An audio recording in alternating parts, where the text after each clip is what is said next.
Thank you very much. Thank you for giving me the opportunity to talk about the project to you for the coming half hour, to explain our researches and our ideas, our dreams. It is done with many people. I will show you in a minute. This is what it is today. We call it the Valley of Gagarin, or the Gardens of Gagarin, for a couple of reasons. It is a concept master plan for this valley, as explained in the film before, which leads and afterwards to a real master plan, to the juridical and elements that are needed, and to the first tests and buildings. It is indeed a valley as an entity. It is therefore also a destination, and there are a lot of potentials in it. We call it now 10,000 voices, people that want to do something, and species. It is done through the DAR Foundation.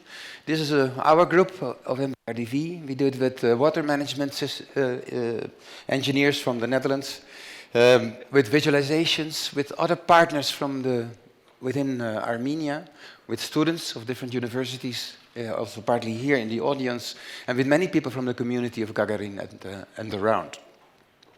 There were many, researchers involved, and we talked with them a lot on all kind of different aspects to learn and understand, the situation and the potential. I'm not Armenian. I'm not from the diaspora, but somehow I feel that I've become a little bit more Armenian these days, and I start to like it and to love it more and more. So this for me is an important project. During the meetings that we had, from social to very active elements, with many sessions that were on board, we try to work on a kind of research-based, method to make things, kind of clear, to give them a reason, an argument, so that everybody can explain it to why we do certain elements. And that leads then to this dream that I'm going to present you today. This is what I want to show. So I make more clear what the assignment is. I take you through the vision and then to the proposal that we have made. What is the assignment? With the brief that was given to us already half a year ago was very precise. I think that's one of the important parts in planning, that the client and the group of clients say, what do we want to have in it? What does it say? What needs to happen in residences, in the agricultural direction, and in the commercial or economical component that is there? And it leads to different zones also in the area that will come, or that needs to come, in order to make a community that is, that is self-sustainable, and even that can mean something on a wider program and ambition. So what is then the spatial program, to give you a moment for that, if this helps? At the moment there are 11,000 residents. We make a plan that also invite people to come, some 24,000 extra in the decennia to come. That includes then, an operation of, think about what kind of housing that could facilitate that, we could make, and how, the different components there are in order to specify the task of this valley to become like agricultural, super nice. Ranging from, a market to an agrocentrum, to a school, to also entertainment areas, and that leads to then different facilities that are there. Let me take you to the site for a moment. You've seen the film just a minute ago, but I still like this idea that Gagarin was, and I take you one step, up, like him, was the first to enjoy the view of our planet as a home for all people to take care of.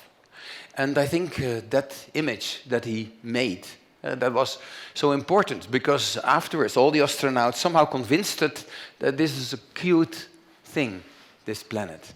And if you zoom in a little bit, and what can then the role of Armenia, or of in the northern part, this beautiful valley that we found.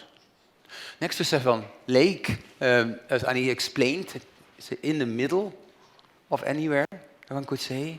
We imagined something that could be in between the mountains, like something that will help that, say, this agricultural direction.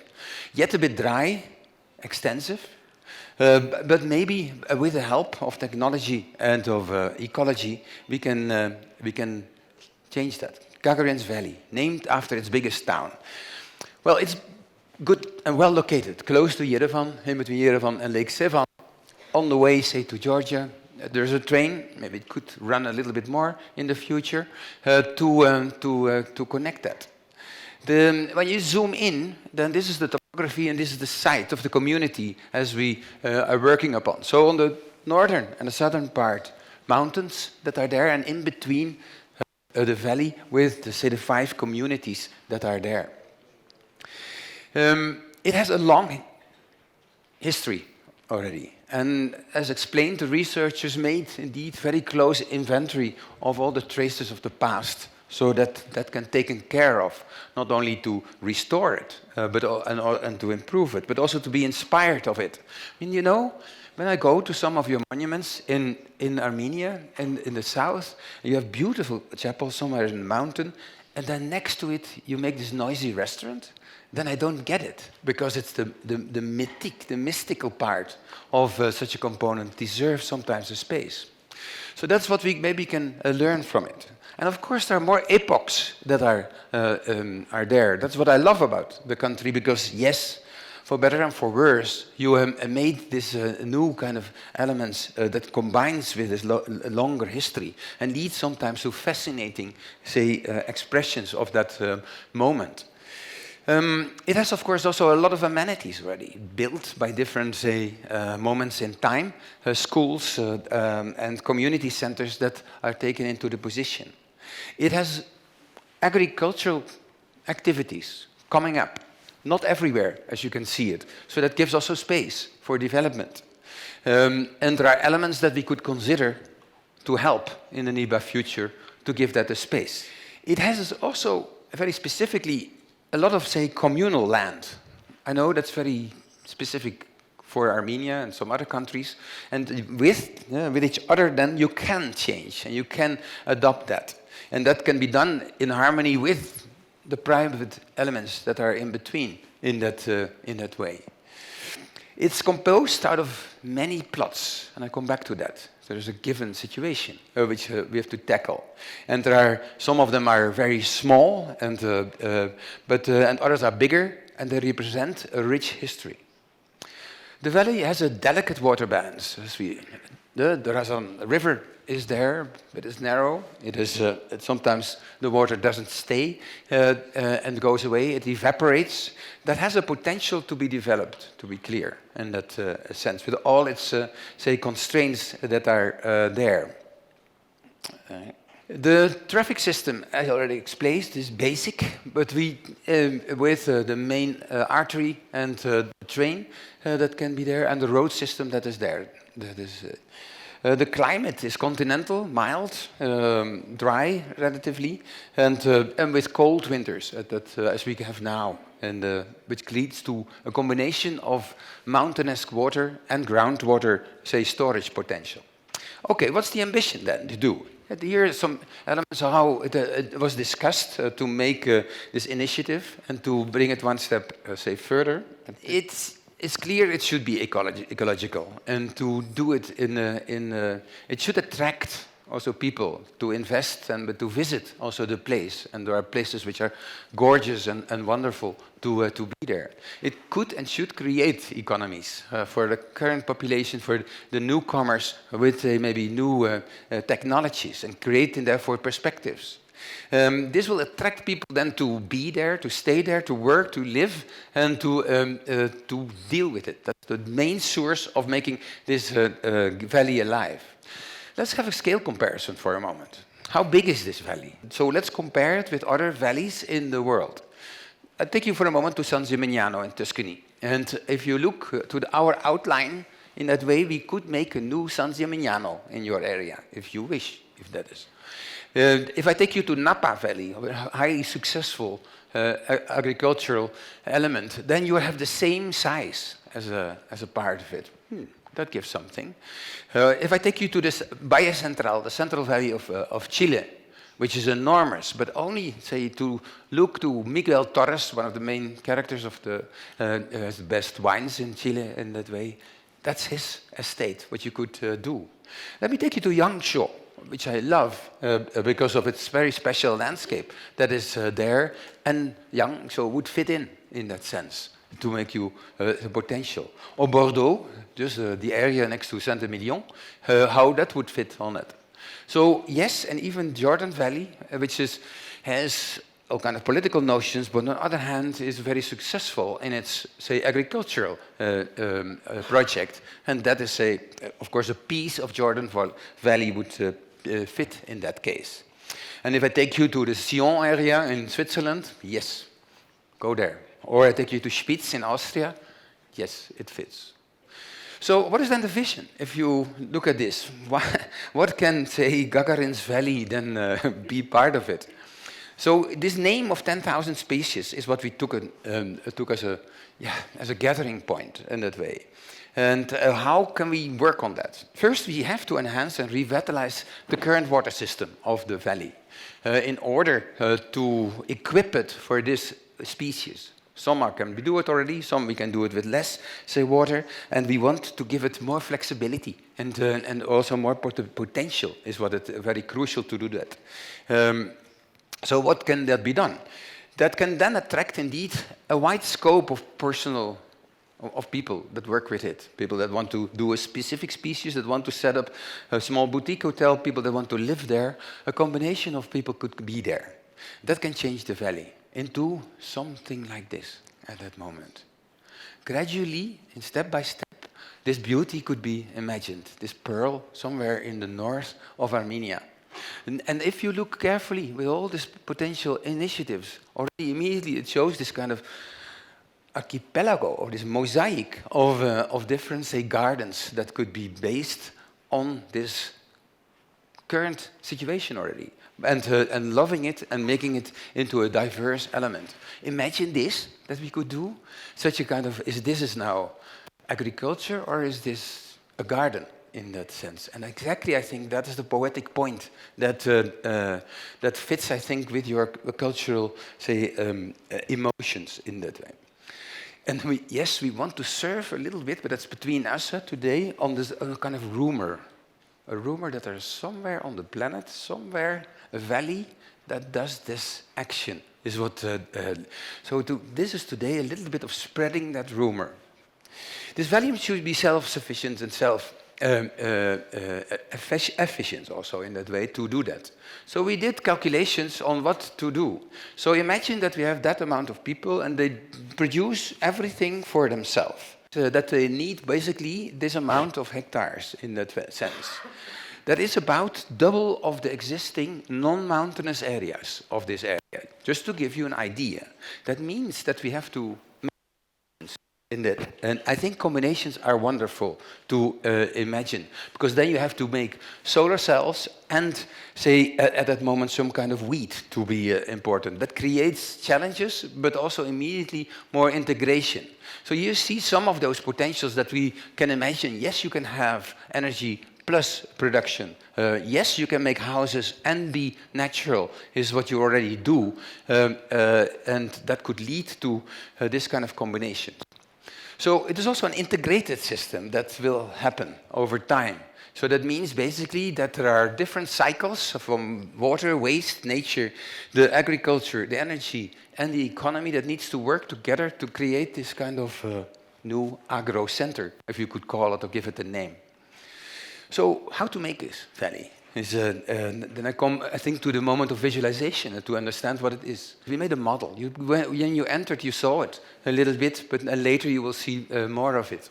This is how we built it in our office in Rotterdam, where people are like working on it, how to do it, and we are actually planting species and buildings in that model to make it visible as such. So I still love that mini film. It shows you immediately that how things are, how you do it by and testing it. I think this is a process that can come more. That model should be there. You should say something about it when that plot comes into action in that case. What are the ingredients of that master plan that we can imagine? So there's a series of elements. Let's start, especially after the Soviet time, and a very important element, ownership, plots in that way, how to deal with that. So this is the form, this is the existing plots that are there. And they, as I said before, these are already 10,000 different plots that have different, say, shapes in that way. So with that, we can make the landscape. First, with a river, to be honest. Because here you can see, at the moment, it's a canal more than a river, and that needs to get more life in its way. So you see how it is going through it, how it's meant for speed and not for, say, catchment as such. And that is an important part to imagine. So there are, of course, other projects that you make side elements, that you give space for the river, that you keep it, that you stop it from evaporation, and that you treat it for filtration. Is, I think, like this project is an important one.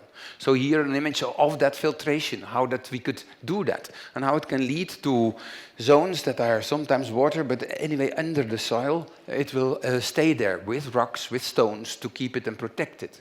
So I immediately go into the details, you can say, but that would change the current, say, treatment of the river into something which I think is beautiful, and less, say, only pragmatical. This is a new pragmatism that I could imagine, and that leads to an out of a perspective of this that gradually turns into something like that. Is it expensive? Costs a little bit. I need a bulldozer, and I need some extra soil on the soil bank, and then it's done. How long does it take? Well, if you give me permission, I will organize it, and it can be quick. So here how it will go through this model in our model.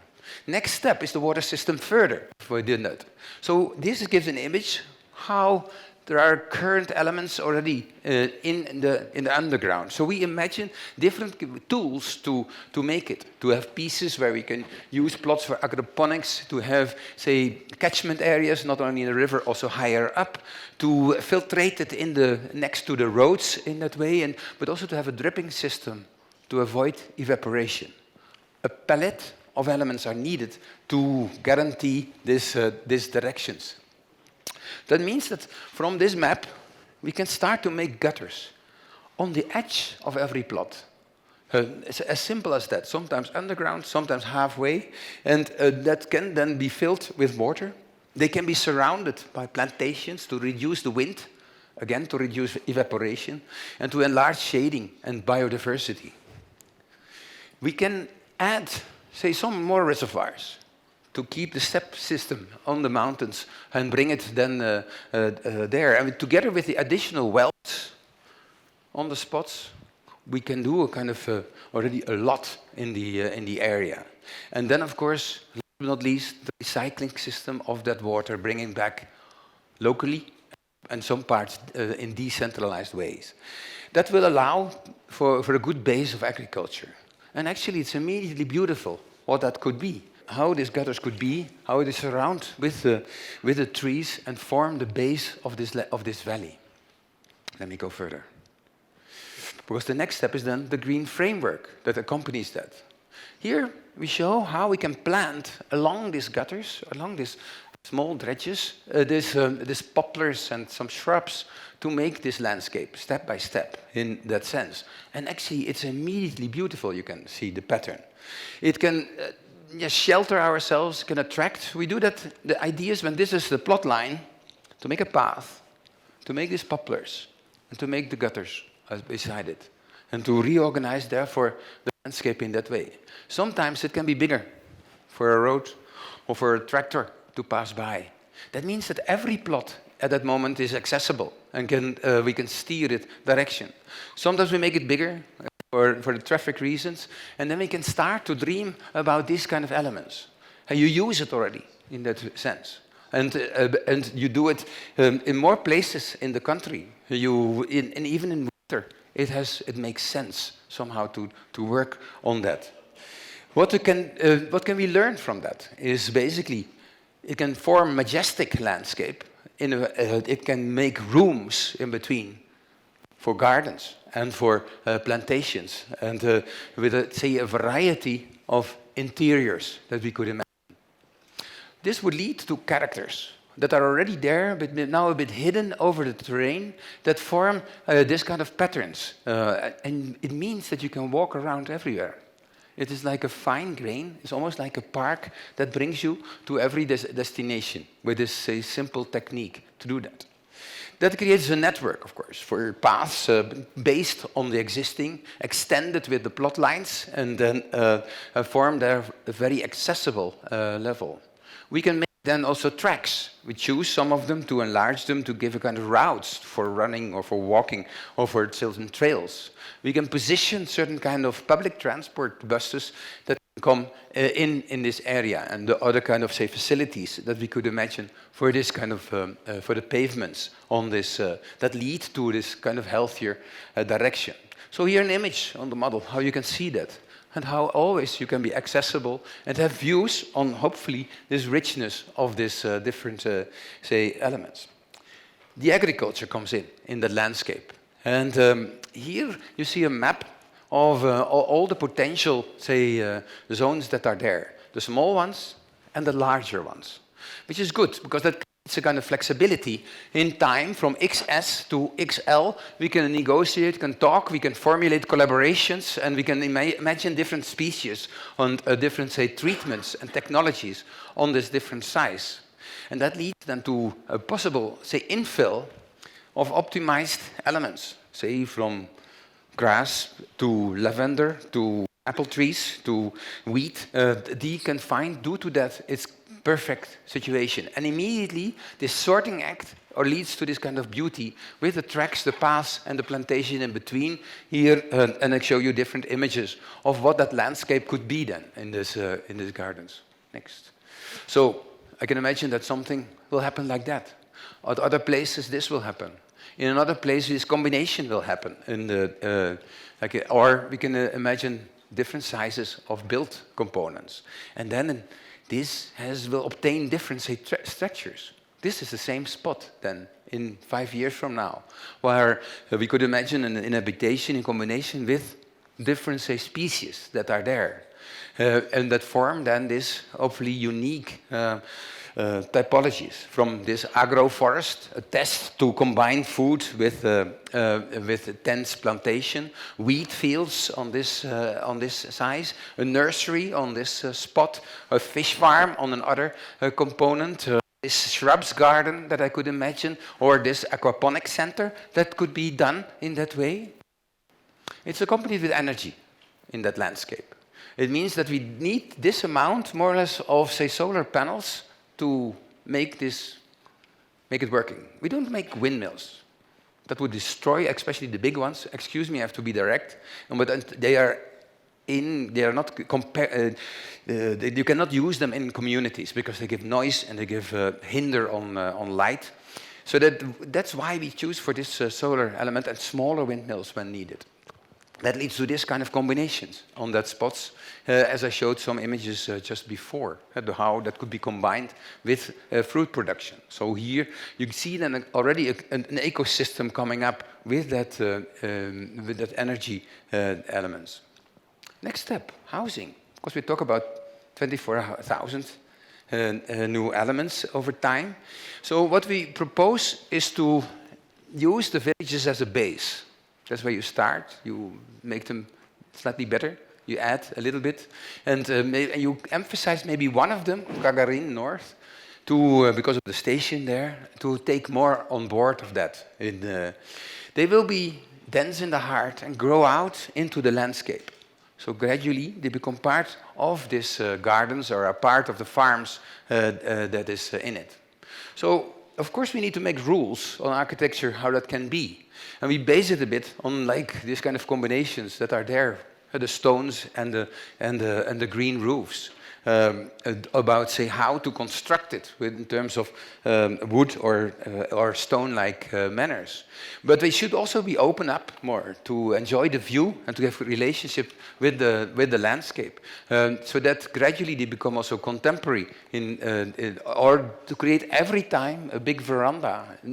Adding things where you love landscape and love the environment more than being enclosed. And then, of course, the roofs is also a thing that we would like to continue with. It means maybe that we can make more species. And if you have a lavender garden, I make lavender on the roof. If you have an apple garden, we do apples on the roof. And that leads then to, say, amazing combinations of that. Here you see a peaches orchard combination with how people that live along the orchard. Or here in a fish pond, maybe this water house can then be part of that. Or here a more baroque design of products can lead to a baroque composition with houses. Or here how barleys can be combined with cats. How strawberries can lead to strawberry mansions. How herbs can select and make these collective houses at that moment around the center. How communal elements can be placed in with a glass house direction, or with this kind of heat sheep cottages. We can imagine such a plot in that case. Or I love this one also, houses that form actually a kind of Armenian church in the landscape. So when I fly over it, then I can see also this church appearing. Or the fish farming window. Make one entity and you have this balcony looking over the fish. Could be, I think, a fantastic, say, momentum to do that. Or this sea buckthorn agrotourism element that could be imagined there. Or this, say, this apartment building that loves silvopasture technology that can be there. And even, are we going to make a cross, yes or not, is a question. But I touch simply the freedom that I have now to discuss it in the carrot fields in this suggestion by some. So this is made by many people, these suggestions, by the students, by people of different offices to add to that. One person wanted to make even a bigger house out of stones with apartments in between. I said, wow, that would be super cool if that we could do. Or this one I love also. Just make a kind of super green ball somehow where you can live in and find your elements. Or even this kind of mosaic pool house which has maybe kind of motifs of other kind of elements. It leads to different typologies. That's what it is. Say from low density to village-like elements, to stacked variants on top of the halls, to more urban components. Why not, at a certain moment, to play in this future, but to give it character and quality, and to have a committee that does that. Here an example of the existing church in one of the communities, and how from this it could lead to maybe to an area where you want to sit and to stay around, where poplars are helping, where terraces are there, where roads are a bit reorganized as a starting point of that, say, puzzle or that mosaic. And when it becomes denser in other places, say, next to Gagarin, and you enter the zone with, say, traces of the past, I could imagine that the houses are a little bit stacked, that gardens are in between, and that you start to love also the older parts in the same moment. And that leads to these different, say, interpretations juxtaposed to each other. I go into the density one moment, into the denser part, to the, say, the northern part of Gagarin, where the train maybe stops more in the future. And we propose that to maybe base there an anchor stone, or one of the most important anchor stone. Say a park where we show all the species of the valley, and maybe of whole Armenia. See, to order them from A till Z in as a kind of library of, say, species, that are an arboretum, you call it, that you have also here in Yerevan, but that somehow immediately shows what you are doing, that you can walk around, you can see, you can learn from it, and it becomes this element which is surrounded by this density. That's also the place for the agricultural center, in the very heart, the epicenter of it. And what we imagine is when there are classrooms, you can, of course, put, these buildings that you have here, but if you do it like this, then somehow they love being together. They create a space where they can meet, but also where you can show basically all the species and how the treatments are done. It could be, say, the best, say, monitoring room of the valley. Here you show what things are done. You can point out it, and with our current techniques, we can turn it into this kind of cave, or this data cave that can be at that moment there. And then it's surrounded with this arboretum, which is there. And in order to make the arboretum a little bit bigger, and we can imagine that we use, say, material that reflects the gardens, and that it then therefore becomes, we did it a little bit in Rotterdam, but now we never made it this new kind of planet somewhere on the planet, is in that case. So here they will be scientifically show. I think Gagarin would love that. So, because he somehow thinks...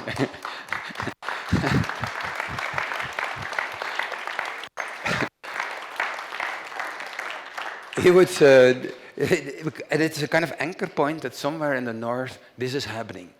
It's like a dance floor of species, I would say. Illuminated, every plant with its own element, an own light, and you walk around and you are part of that species in that zone and how it looks from above. We use that also, this new element, this next, say, planet that we could imagine, also to surround it with an organization of density. We add, like when you put a ball in the water, tuck, tuck, tuck, tuck, tuck, you get circles of paths that surround it. Like this, or like this, or like this, or like this, can be imagined. And we use it for cars, we use it for people to go around, and that causes the circles of density over the existing plots, and that sort out this denser part up till it becomes part of the landscape. And then we filter it in with all the other kind of amenities, the schools that are needed, the boutique hotels, the places to work, the facilities, we call them. And here are they are not in one zone. That is normally happens, I think, in the tradition of planning in your country. For more than 50 years, you made a zone for industry, zone for working, zone for living. I hope that this can be a potential to mix them in, because that has a lot of potentials. For instance, a commercial center. I hate those things in the edges of the city, that you have to go there into these malls. So why not putting it next to the center and to use basically the same typology of houses that are then, say, combined to a kind of, say, world where you can shop but live also in the same momentum. We can do it also with our bio-industries, because they need, there will be more than only plants. There will be places where you store it, places where you turn it into soup or into or to recycled products. So how to combine that with that task? And we can imagine that we develop, say, a catalog of beauties by that. Not the stupid IKEA halls, but this kind of elements that you would like to see from a distance. But I can also imagine that they are like a piece of the landscape, that it's continued over there. These roofs, they don't use them too much, but that you add maybe like a house for your grandmother next to it, or that you live on top of it, or somewhere in the gardens, and immediately it's more lovable. It has no backsides in this, and it's there. I can imagine also some other characters that are there. Maybe this biodome could be made out of this. This silo, it could appear, and of course it's simple and maybe naive, but somehow someone put this in the model at that moment and say, wow, this is actually good advertisement of a certain kind of product that could be imagined. Or can Jeff Koons be part of our operation and make this fantastic apples in some of the gardens in that way?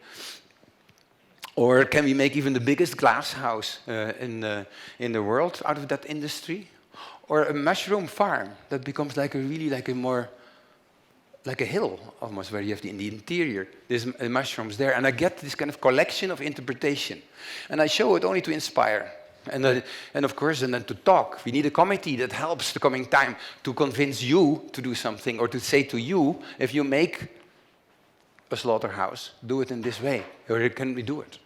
So I show some of the more specific ones that we already want to, that the client wants to invest in soon. The food market is an important one. Next to the highway, it can become an anchor. So let's imagine that the building has like terraces for every species as such, and that in the inside you have this food market as a whole that could be done. This is what we did in Rotterdam. Something like that could be imagined then with this hall, and something like this farms on top to show what you are doing is what it says. So then it becomes like a key connection between the landscape here from the highway, how the city center is, and how it's already a point. Yeah, it makes landscape in the third dimension. So when you're on the highway, then you know where you are, is what it says. So here we can go further. The art center. That was also a dream to have close to the center, also next to the station somehow, a plot where we can imagine that more artists work on the issue of food and turn that into a regular biennale or a regular, say, way of working on design with the different, say, farms that are there, or with helping to work on advertising. So imagine that there are boxes from every participant that are there, where, say, this can be, an artist can work in. And this kind of stack, this heap of artists and cultural people can lead to another interpretation of this painting that was a while ago. And here you can see it in the model on an edge, and how it can lead to, say, advertisements of pieces of art with terraces immediately, and they're simply like thrown over the landscape. And of course, sports is one of the parts of the program that we could imagine. And how to make a stadium in that sense? So somewhere next, after the off-ramp, we can imagine that in this field of specific species, we can dig a stadium. So just go down, and that it's part of the landscape, and that you then have a kind of say, stadium that you can use also during the day for your kids to be there and to hang out. Again, a garden-esque element. But that we can continue with that, and with what that could be. So I imagine that recycling could lead to a garden, can also be a building. This is the amount of recycling that we estimate when we have 35,000 people on this area. So how to do that? We can manifest that as a kind of machinery. We can imagine about agro-tech centers. So here, one student put this on like a house of measurements. I loved it to show that with this garden. Or, of course, the facilities of hotels, boutique hotels, bigger hotels. And when someone put Gagarin on the picture, then we are in a certain tradition, but somehow it's beautiful that he looks at what we are doing together and celebrates on his position somewhere in the sky about this. And then I come to the epilogue of this storyline, that I am aware that this is our necessity to do it, and that somehow Gagarin makes us aware. And that turns then into this dream, how during the night and the day, you see the species on the roofs. You see the artist colony. You see the gardens, the forest. A drone flies over it. I know, it's not a perfect model. The gardens of the Arboretum. The density that surrounds it, vertical villages, because we want to live in villages and not in... We want to be your parents or your next door. And they have other kind of houses, other kind of species here in the strawberry fields. They become denser.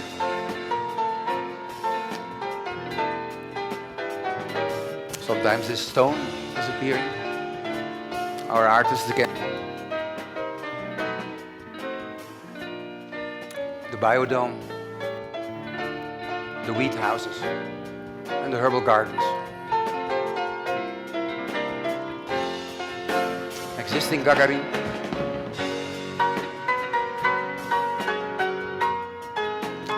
Nearing perfection is what the box tells you.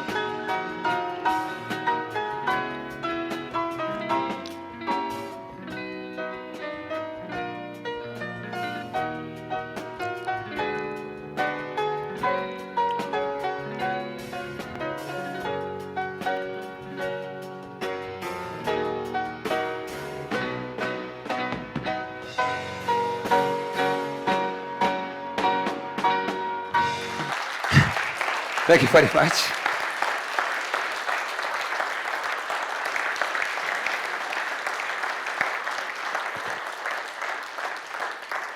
I know this is our dream with a big group of people, and I hope that we invite you to think with us, also later downstairs to look at it.